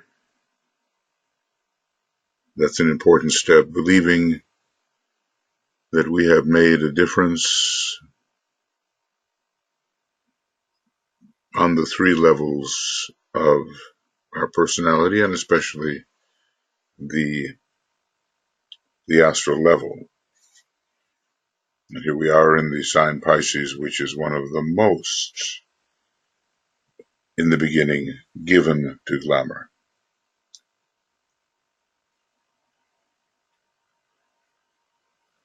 So we have worked a little bit to dissipate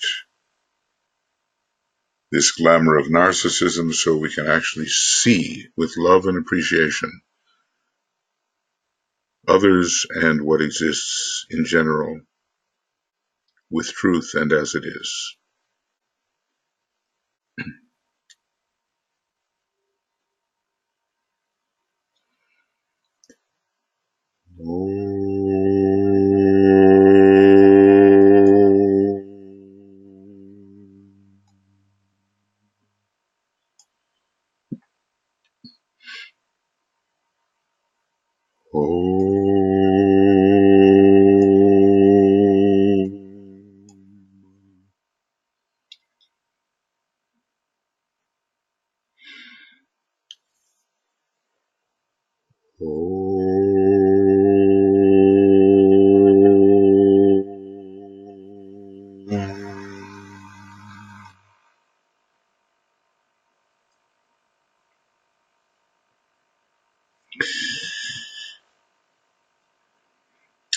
Thank you, everybody. Longer session today, but good discussion. And we'll continue next week on the 1st of March. And as stated, it will be a morning session. Morning here in Europe anyway. And we'll continue with this very interesting development of Maya so we can really recognize it and do something about it. Tomorrow, the Soul of Nations meditation in the evening, 6 p.m. And Sunday, the Attracting Money for Hierarchical Purposes meditation, also 6 p.m. Thank you very much for working together, and we just keep going because this problem does not go away easily. So, Olivia, Tuija, and I, we wish you well. Many blessings. See you soon. Bye-bye.